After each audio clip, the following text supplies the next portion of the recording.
Okay, let's get going here. Yeah. My name is Lianne Lefsrud, and it's my honor, my great honor, to introduce Geeta Belas. She's going to be talking about how she bridges the gender gap through improved design. And with the 2030 Agenda for Sustainable Development, SDG number 5, gender parity is to achieve gender equality and empower all women and girls. So how can we increase female participation at the UN for civilians and uniformed personnel? And following the recommendation entailed by the Secretary General, there's a system-wide strategy on gender parity. And one of the 4 areas is to bridge that gender gap in improving living and working environment for women in field environments. And that's a lot of what Geeta has done. She's going to delve into this topic and present what the Department of Operations Support is doing to address this. Geeta is, again, a graduate of University of Alberta from civil engineering. She's also got her master's here. She's an inspiration, and she shows us all the wonderful ways that we can make a difference in this world, even though we're kind of disconnected, but in a really wonderful way where we've actually become more connected. So on that note, I would like to introduce Geeta Belas to give her presentation. Geeta, please. Thank you so much, Lianne, for that wonderful introduction. Hi, everyone. I'm Geeta Belas, and today we're going to be talking about bridging the gender gap. Okay, there we go. So how can the United Nations increase women's participation in peacekeeping operations? And what does that have to do with engineering? So I'll get into those and hopefully answer those questions for you shortly. So just a short bit of an introduction, just to let you know, these pictures kind of show you of what I've been doing for the last 10 years plus at the United Nations. These are pictures from places like Iraq, South Sudan, and Darfur, where I've worked. And you can see that even in the bottom picture, it's a camp. And often, you know, in the Department of Operational Support, we support the peacekeeping operations and peace building in these missions. And often we come in post-conflict. So there's little infrastructure in place. So often engineering is tasked to build the whole entire camp, provide electricity, provide utilities, potable water, and the like. So I'll be talking about today, just start off with the UN Sustainable Development Goals, specifically focusing on SDG 5 on gender parity, and talk about what is the gender gap and bridging the gender gap, and specifically what it is that I've done at the United Nations working for the ELSI Initiative for Field Missions, Facilities, and Infrastructure. So when we think about the United Nations, I think a lot of people think of the humanitarian assistance they provide, human rights, and I think a lot of people think some of the agencies, funds, and programs like World Health Organization or UNICEF that do great work. But the entire UN is a large system. I work for the United Nations Secretariat, and there are 4 key core pillars. You can see them here: peace and security, human rights, humanitarian assistance, and sustainable development. It's right alongside those. So what has the UN done? In 2015, the United Nations member states adopted the 2030 Agenda for Sustainable Development. And this is just a shared blueprint for peace and prosperity for the people around the world now and into the future. And there are 17 goals to transform the world. And I think many of you, if you're here already, you're familiar with the SDGs. You know, some of them deal with poverty, hunger, reducing inequality, clean water and sanitation, as well as climate action. I'm going to be focusing today on gender equality.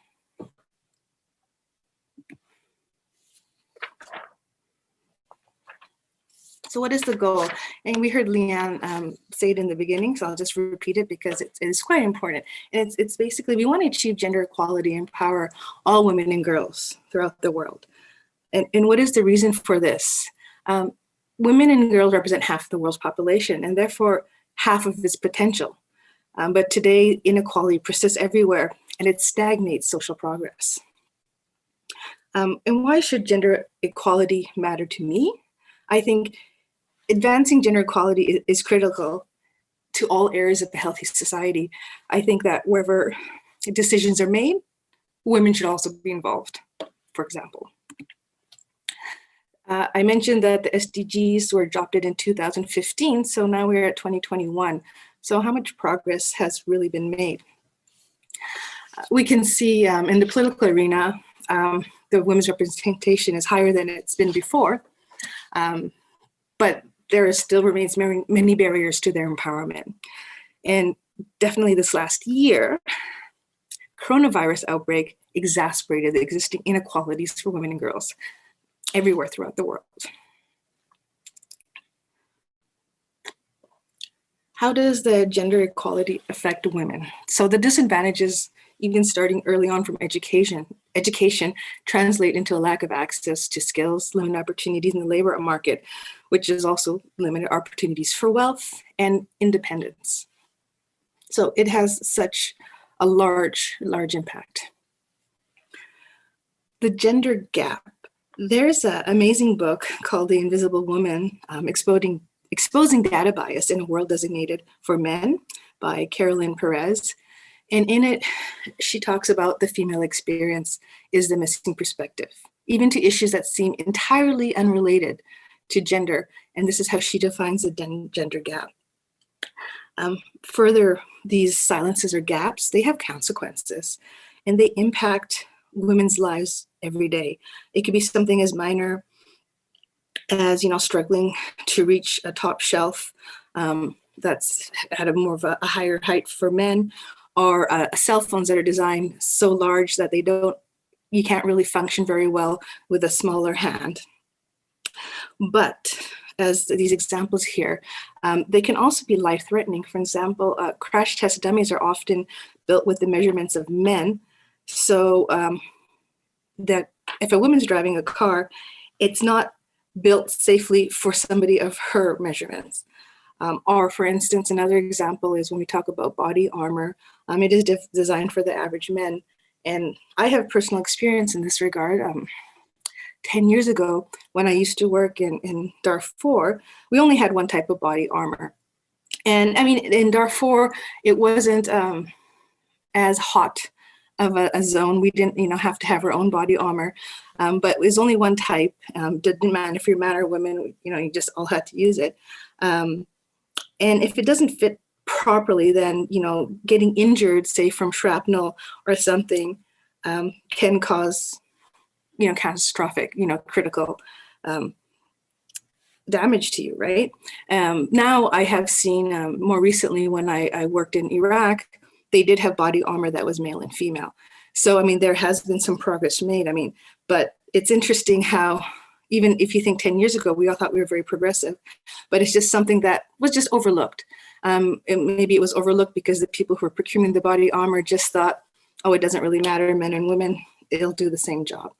And one of my favorite examples, and that's why I put it up here, because the standard office temperature, this actually was developed in the 1960s around like the metabolic resting rate of a man. But a recent Dutch study found that the metabolic rate of women performing light office work is significantly lower than men by a few degrees, meaning that the current office temperature, even though, we often hear people complaining that it's too cold for women, it actually is too cold for women because our bodies aren't the same. So you can see that the gender gap is both a cause and a consequence of this type of, unthinking that conceives, humanity as almost exclusively male. And I think part of it is, it's mostly men who work in these design fields. So what it is that we're going to do to address this issue, I'm going to talk specifically about this project I'm working on with the United Nations. It's called the ELSI Initiative for Facilities and Infrastructure. First, I'll just start off by telling you who's ELSI. Why is it called the ELSI Initiative? So Elsie McGill was born in 1905 in Vancouver, and she's a graduate from the University of Toronto. She was actually the first Canadian woman to receive a degree in electrical engineering. And she was also a women's rights pioneer. So I'll start with the SDGs, as we already discussed, about gender equality. It's not a fundamental human right, but a necessary foundation for peaceful, prosperous, and sustainable world. So this was, just recently redefined in 2015. It's not a new concept. And in 2017, the Secretary General of the United Nations, he published a UN system-wide gender parity strategy. And among many recommendations, we saw that one of the main 4 ones was recommended to improve living and working condition environments in the field.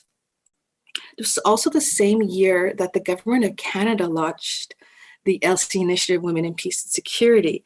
This initiative was launched based, on the backs of other Security Council resolutions, 1325 and 2242.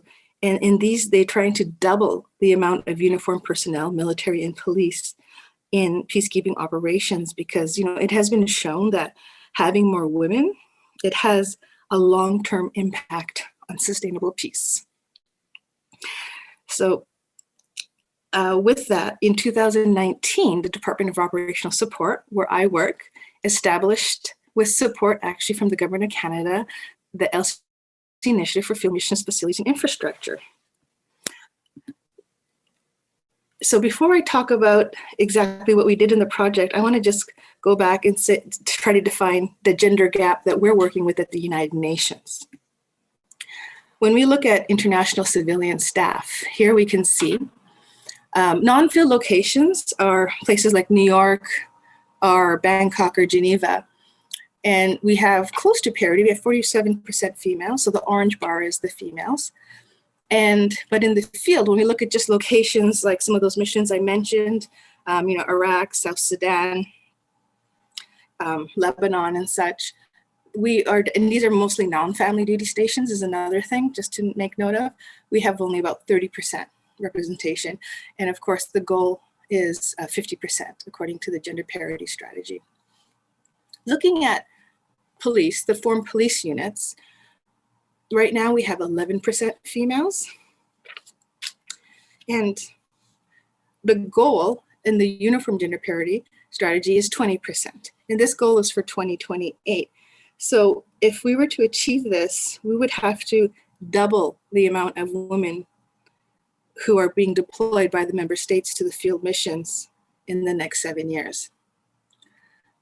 We look at the military contingents. It's quite a bit lower, it's 5%. And according to the Uniform Gender Parity Strategy, the goal for 2028 is to get 15% women in the military. Looking at current numbers, there's about 70,000 troops in the various UN peacekeeping and peace building operations. So we would have to triple the number of current females to achieve this goal by 2028.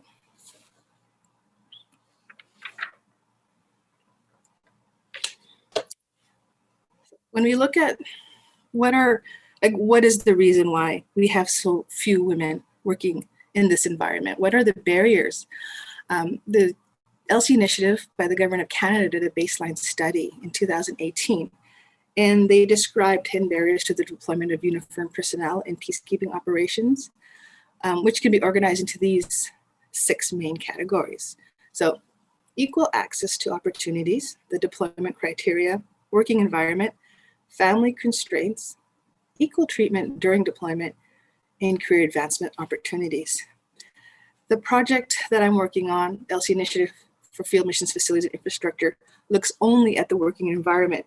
So I just bring this up because sometimes people think that, okay, well, once we fix the working environment and we provide better camps, then, that should solve everything. But there are many barriers, and we're just trying to, this project, and there's many projects on the go, most definitely, and our project is looking at and focusing in this one area. So this project is a 2-year project that was started in 2019. And our goals were to develop this women-friendly accommodation standards for field missions and provide technical support and design specification guidance for their implementation. And a secondary objective was activities related to awareness raising and behavioral changes in support of that gender parity strategy, and subsequently the uniform gender parity strategy. We've done a lot of great events like this one. So thank you again very much for inviting me, because it's, I think, a topic that seems new to some people, especially people who are, working on the more mission support side. It's not something that we're really conscientious of when we're working in building and designing. So I think this is a great opportunity to keep continuing to talk about this. So the project is finishing this year. And what we've done and delivered right now is we've provided technical guidance and a community of practice to all of our peacekeeping and political peace building operations in the field missions. We've also incorporated our recommendations into what we call global systems contracts. And what those are is the HQ engineering section. They work and they develop contracts for engineering goods that are commonly used in most missions, goods for infrastructure related. And we've proposed policy changes. We've worked with the UN Women on their enabling environment guidelines. And we're really happy to be mentioned in that publication that just recently came out as well. So all of these activities, we hope, and our goal was to increase awareness and positive behavioral changes in missions. I do see a little bit of this. We have had some engineers reach out to the project team and ask questions about the project. So I think it's not an easy road, but at least we've started and we're moving in the right direction. To give you an idea a little more about the field missions, we started this project and we went to these missions here indicated in orange on this map of Africa. I'm sure you probably just went straight to that picture on the top right, which looks like an isolated camp in the middle of a desert. That's actually in the Western Sahara, just south of Morocco. And this is probably one of our most extreme locations, but it does give you that idea again that, having to build a camp and infrastructure, but also try to do it in a way that we're creating an environment that's conducive to increase women's participation. It's not an easy task. And when we look at the percentage of women here, we can see that mission, which is UNISFA, which is located in Abyei, between Sudan and South Sudan, has 21% women. Whereas we look at the Central African Republic, which is MONUSCA, it has 29% women. And, we can guess that the reasons for the differences, and there's, again, many barriers for women's participation. But one thing we do know from experience is the environment in UNISFA is very harsh, and they don't have much else other than the UN provided accommodations. Whereas in MONUSCA, they're in Bangui, they're in a city. So there's just a little more opportunities, for social interaction and other activities.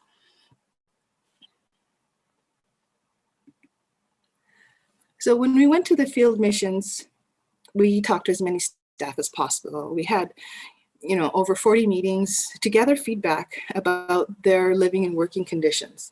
We talked to international civilians, uniformed personnel, military, and police.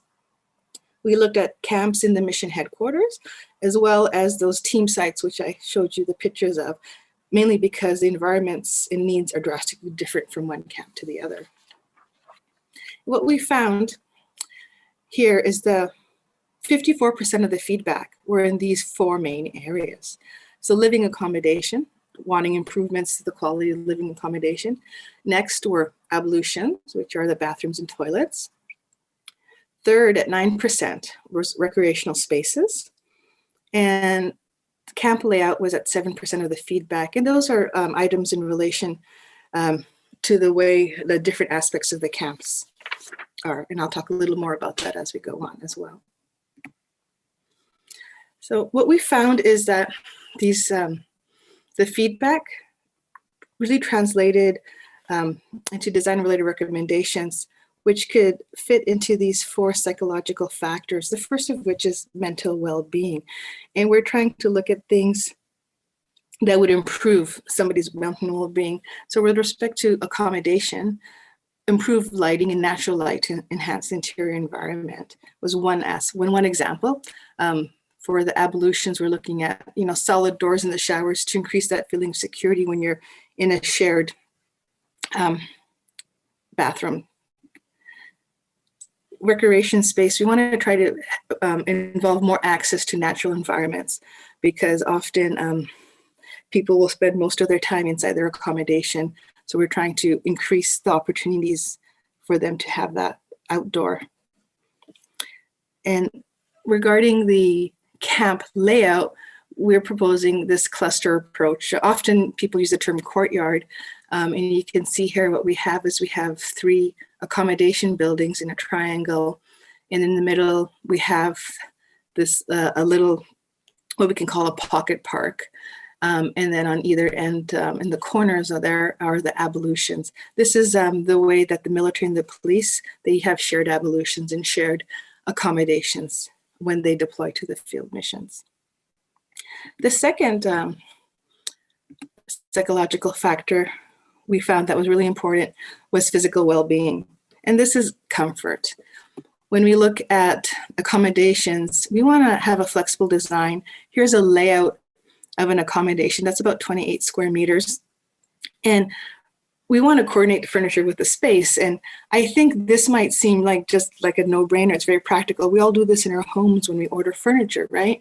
But with the United Nations, engineering section is doing the designs of the accommodations, and supply section are purchasing the furniture. And we've had some very funny instances of, I have seen accommodations that were like 14 square meters, and they had 55-inch TVs inside of them, or full-size refrigerators, instead of like an apartment size one that you might find in a studio. So this coordination, I think, would make the space a lot more friendlier. Another example is increasing the scale of ablutions for women. So this is, I think, a common thing throughout the world. When they designed bathrooms in many public buildings, the number of bathrooms, toilet stalls, and wash basins were equal for women and men. But when we look at the research, and there's some good statistics out there about the time it takes a woman to use the facilities as opposed to men, takes more time. So to get this equal number of people through, you need more toilets and wash basins. It seems very logical, but we had a scale of 1 to 10 for both women and men. And in this project, we've come to the conclusion that it should be 1 to 8 for women. Regarding recreational spaces, we want to provide accessible, well-connected recreational spaces so that, it's just ease of use and encouraging people. When we think about the camp layout, we want to improve the relation between zones inside the camp. So here you see there's a rest area, relaxation area, work area, and how do you travel between the zones? These camps aren't very big. Sometimes they're, 500 meters, very large, but the work, rest, it's all within walking distance, right? So we want to make sure that that's well planned. The third psychological factor that we thought was very important in the design was privacy. Improved layout for the accommodations and window design. This is an interesting one only because just from us visiting the field missions, what we saw most often was the windows in the accommodations and even the offices. They would always have the blinds closed. I mean, it was a beautiful sunny day outside, and they'd have the blinds closed and their lights on. And when we inquired, it was a lot because of privacy, because the windows were at a level where people who are walking by can look straight in to your accommodation, right? And so there was no sheer curtains or anything like that. So it was either close the blinds or leave them open and have people look in. We're proposing a couple of solutions, such as frosted windows or different types of window treatments, but also a hopper style window, especially for the shared accommodations, where we have a higher window. It actually increases the amount of natural light inside, but gives you that privacy, because we hope nobody's over 2 meters high that can look into those windows, but that's the proposed design, and it's already been adapted into the new contracts that we're going to be doing for accommodations for field missions. Another proposal of ours was to add a private space to change clothes after you get out of the shower. Currently, in the shared ablutions for the soldiers, when you get out of the shower stall, you're right there in front of the wash basin. So if somebody's in there brushing their teeth, you're coming out of the shower and there's nowhere for you to change. So definitely we've provided drawings and design guidance, measurements and everything in detail so that we can provide these changing booths to give people that sense of privacy. And as you can see, it also creates more comfort. So a lot of these recommendations and psychological factors do overlap with each other. And for the camp layout, we also wanted to try to create a balance in the interaction and solitude, because there's passive recreation and also active recreation. The last psychological factor we're considering in our design is social interaction. So with the layouts of the accommodations, we want to provide a space for interaction. So, an eating area, having a living space, because these are like small studio apartments. So we try to put the sleeping quarters in the back so that, you can have, say, some colleagues over or something without having to open up your whole entire space to them. And we're looking at comfortable meeting spaces, indoors and outdoors, for recreation. As I said, just a variety. And again, this is that cluster approach we were talking about before. And I mentioned regards to camp layout is to have these pocket parks. So this is a classification that maybe is less technical, but it really makes it possible to directly measure which aspect of human well-being will be improved by our different design-related recommendations. So what do these look like? Here are some examples that we've taken from when we went to visit in the missions. And storage was an issue, having provide enough adequate storage. So, we see solutions that are done differently in different missions with regards to shelving in bedrooms and in kitchens. Also, we look at this mural on the bottom right, really nice camels. This is actually in Somalia, and it's not so much a regular mural. That's on what we call T-walls. These are 4-meter high concrete barriers that we put around our accommodation buildings. And this is to protect from, rocket attack. When I was in mission, these T-walls were not painted. They were gray and they're very stark and dreary. And, it made you feel like you're in some sort of prison environment per se. And just, having local artists come and do this really, really increases, I think, the mental health of the people who are always seeing this every day. So some missions are doing some really great stuff. Here we can see, we're talking about physical well-being on the top left. This is an office area in the Western Sahara, and they've put a little trellis, walkway in front of their office doors. And having this just little bit of shade in this environment is just really life-saving. Sometimes it feels like, because it gets up to 35, 40 degrees during the day. So it's very, very hot. And if you're having to, go outside from office to office, work with your different colleagues, this gives you some respite that's much needed. But we also, when we're talking about physical well-being, we're talking about ourselves, and having different options for recreation and exercise is really important. So we can see a basketball court in the one photo, and then in this other photo, we can see a gym that is in a prefabricated building. And what's really important we've found in gyms is that the type of equipment usage, it's different for women and men. We had a lot of military and police women ask questions. Why is it that they can't get more cardio equipment? Because there's just so much weight training equipment. So these small things that, haven't been really questioned or considered before, we've taken note in this project, and we're sharing, with the field missions so that we can try to do better going forward. Here's some pictures related to privacy. And on the left, you can see a very creative, outside of their accommodation, they wanted to have a little seating spot, but you see that there's a pathway right in front of their accommodation. So on the left, I really like this idea of using, vines to cover it. And on the right, this person chose to use bamboo to make their privacy shelter in front of their accommodation.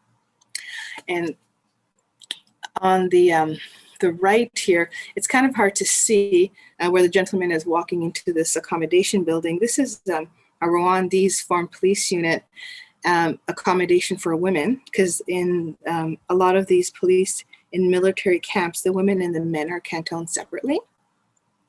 So they did a fence back there, and it's in a green that kind of camouflages with the green of the plants. It's covered with a green geotextile fabric. So these are just some creative ways people have found to add privacy to their accommodations in the field missions. With respect to social interaction, we can see here on the top left, we're giving a presentation by the commander of this team site. And this is also the same room that they'll use for movie night, or if they're having, there's some of their military there play instruments, so they sometimes have a band going. It's very nice to have that multi-purpose area. On the bottom left, I hope it's clear, this is a cafe that has a local design of this thatched grass roof called Tukul. And it's a cafe / restaurant during the day.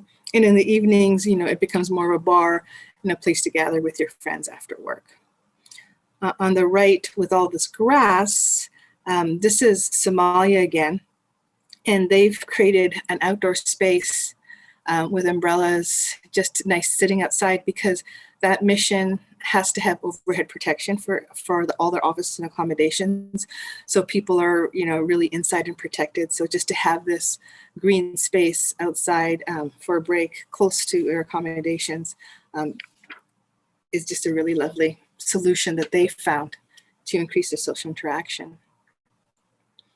So that brings me to the end of my presentation. I have some of the links of some of the stuff I had just discussed here. Also, the email for the ELSI Initiative project. If you do have questions directly for me or afterwards, please ask them now. But if you think of something after, you can always reach out. Thank you so much, everyone, for your time.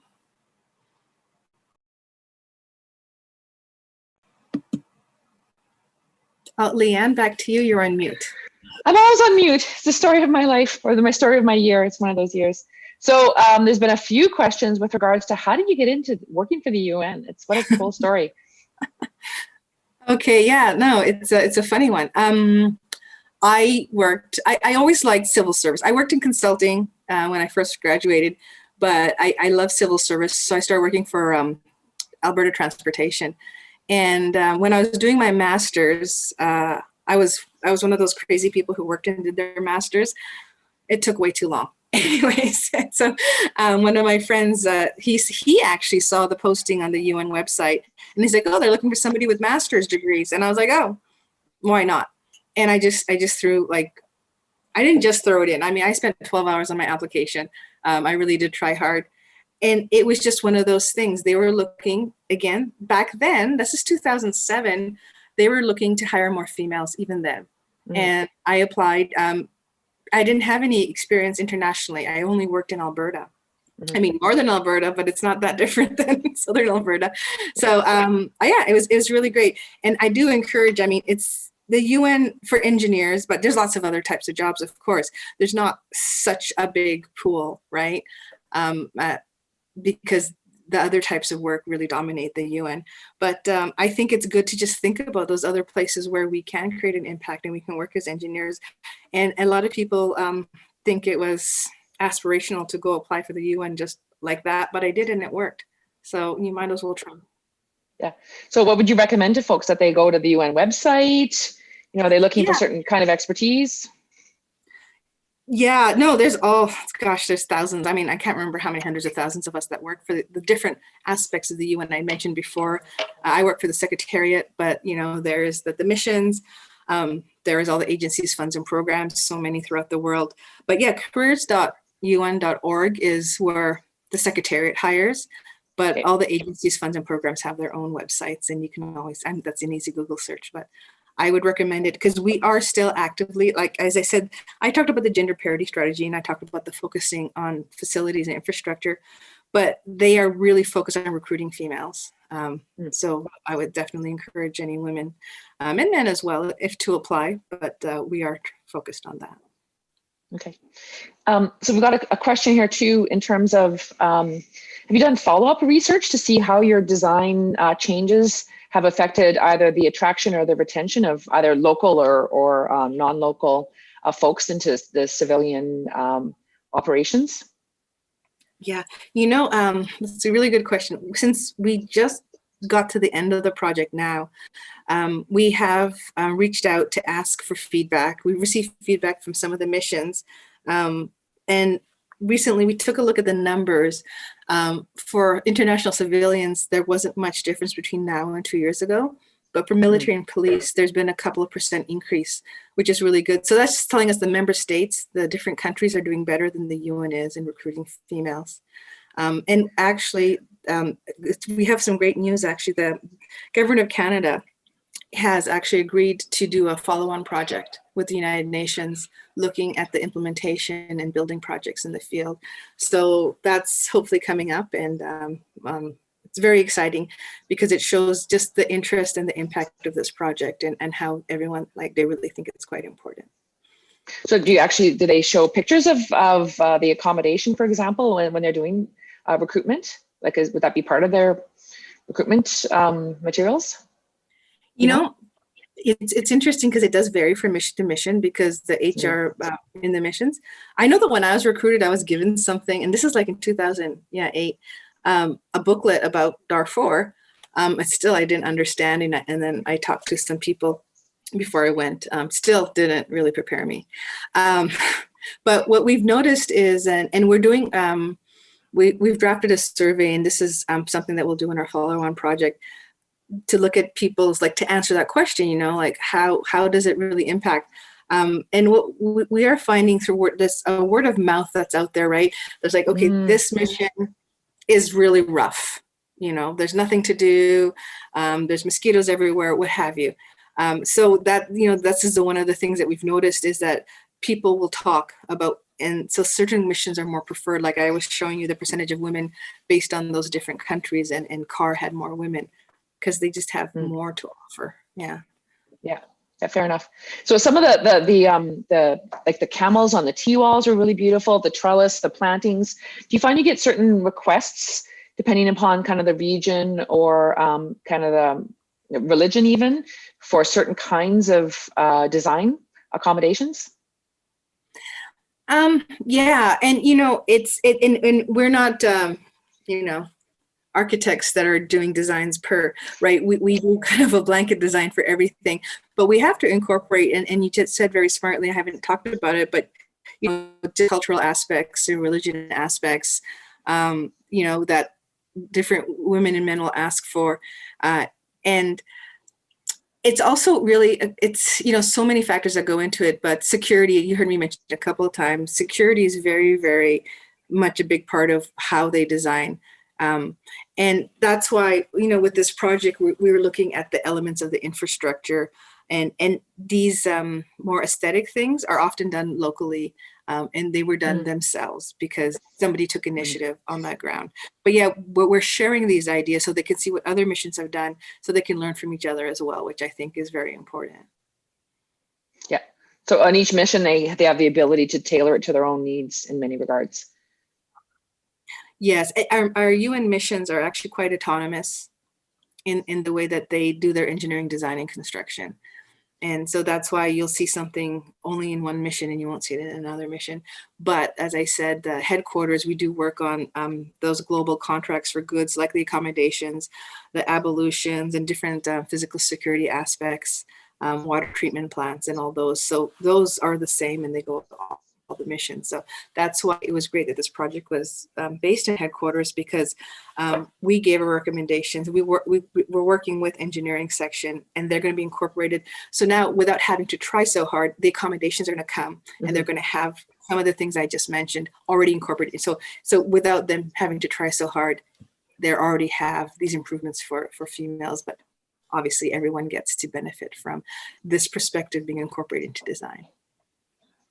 So when you say everyone gets to benefit, you must see then that this improved design, inclusive design, actually benefits more than just women. Exactly. And it's something I think can't be said enough, because sometimes people say, well, why are you focusing on women? You know, you're sidelining men's needs. And it's not that. And that's why I tried to, you know, kind of give those examples before. It's like, we've been designing peacekeeping missions for more than 50 years. And we've never ever thought to look at the different needs of gender. It was just, you know, men were designing and it's mostly men, but back then it was even more so. So nobody was really considering it. So, yeah.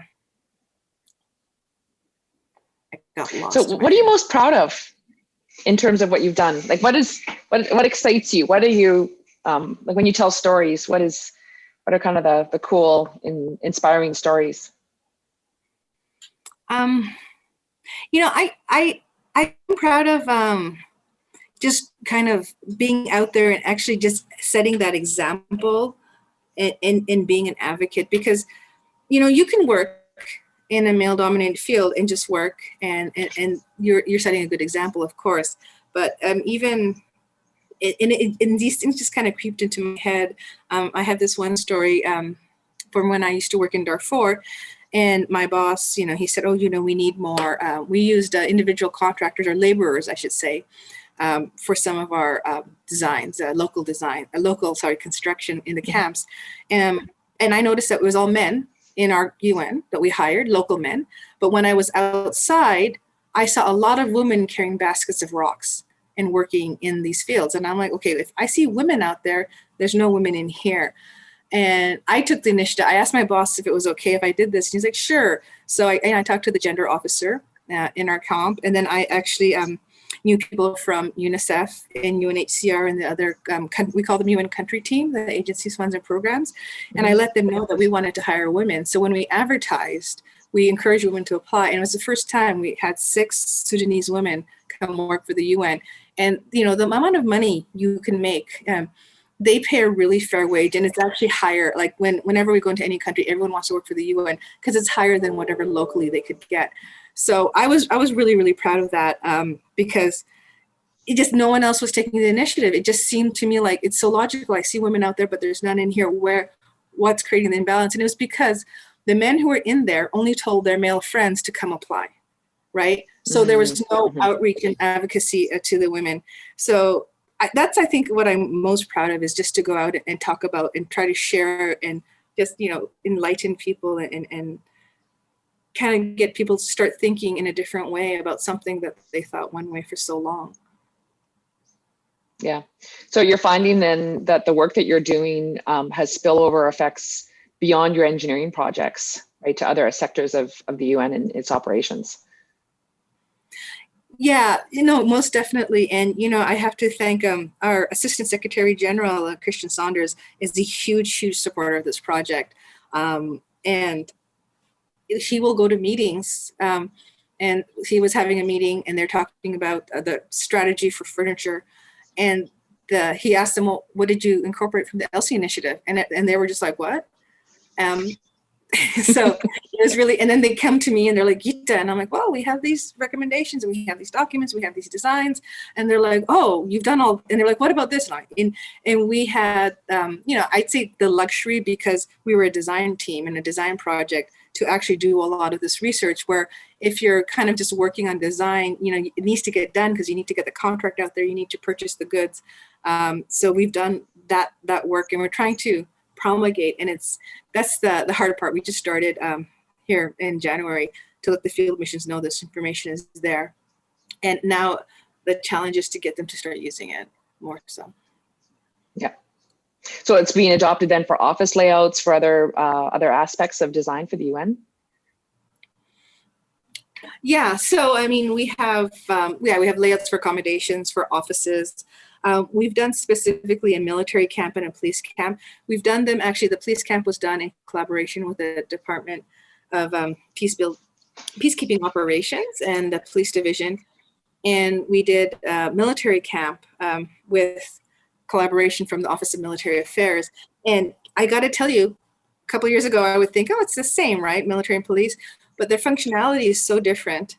The way, like, the police want their officers next to the formed police units, the FPUs, whereas the military want their officers to be separated.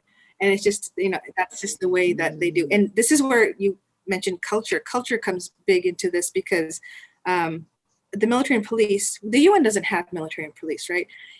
What it is member states send their troops or their police. So it will be a Bangladeshi contingent, or an Indian contingent or Egyptian. So so they'll come in en masse as a group, and then they have their accommodation and preferences and needs, right? And so we try to look at all that, and we designed two camps that are similar but different for them. And it's really exciting because Office of Military Affairs just endorsed our camp design, which is great. And now we're looking at working with their strategic force generation units so that we can give it to member states so that they have this idea and this concept prior to deployment, and they can avoid some of the pitfalls that we've seen time and again in missions. So this is just kind of what we think is basic planning and organizing, but it's hard to sometimes coordinate all these different players. Yeah, fair enough. So would you say that's one of the biggest barriers then? It's just coordination and, and kind of the barriers from, UN, my gosh, like it's centralized, but like you said, you get contingents from all these different countries. So does that kind of disaggregation form part of the complication? Yeah, the complication is that, UN, I always say, people used to make jokes when I used to work for the government of Alberta, because, working for the government, and now I work for like all the governments. So it's just that much more complicated. There's 193 member states. And so, yeah, there's a lot of pieces to getting a contingent in a mission or opening a mission or putting a camp together. And mission support, which is where engineering is located, works with all these other contingents. But sometimes the coordination, they don't talk to each other. And that's one of the reasons. I just recently talked to chief engineer in South Sudan, and we have our accommodation buildings, and then the supply section purchased the stoves and the kettles and other electronic, microwaves for the kitchens. They were putting kitchens inside, but that plugins for the appliances don't match the outlets in the engineered buildings. And I was like, oh, maybe, I thought it was because they got it from, as I mentioned, we have these global contracts that are centrally done. No, it was their local supply went and did this contract, didn't even think to ask engineering or look into it, because supply people are not engineers and they didn't spec the electrical aspects, right? So it's trying to get that coordination and encouraging these people to just talk to each other. So that was very frustrating for me, because now they're asking engineering to redo all the outlets. And if you can imagine, it's hundreds of people. Yeah, like you said, it's kind of the tail wagging the dog in that regard. It's kind of crazy, yeah. Right?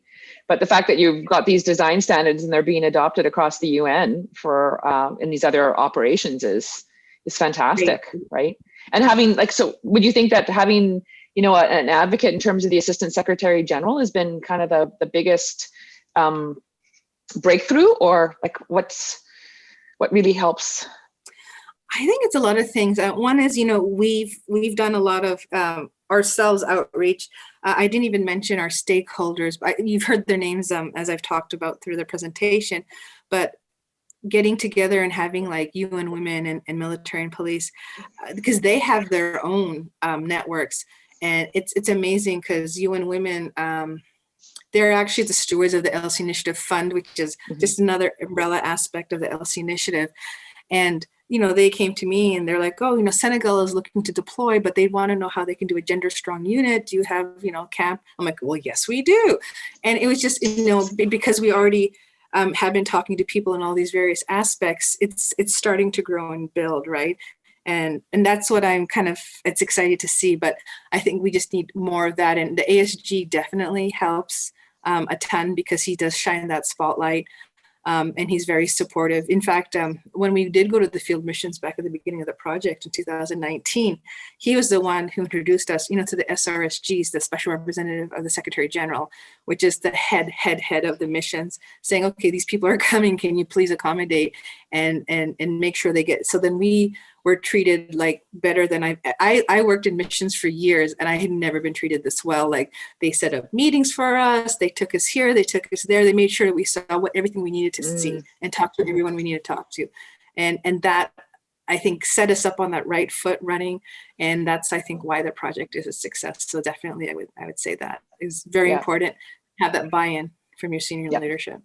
Yeah, the buy-in and the accessibility then to decision makers, and to have those conversations. So it kind of reduces the friction, right? And kind of opens those pathways. So would you we've got just a few minutes left. Yeah, gender justice allies, says Sheena, are so important to getting this work done. Absolutely, absolutely, absolutely. So do you have any sort of inspirational last messages for our audience? You know, I always think of the people who said that, like, I couldn't do something. And yeah, I think that if you have an idea and if you want to do something, I don't think that anything should limit you. And look where I am now. Yeah. So just be open to the possible, and you can make fantastic change. Yeah. Good. Okay. I'll leave it. I think we've got some closeout. So thank you, Geeta. This was absolutely wonderful. Thank you. This is great. Thank you very much, Geeta. Maybe we can all just kind of give a, I don't know, thumbs up or a wave or something to say thank you to Geeta so much for this presentation.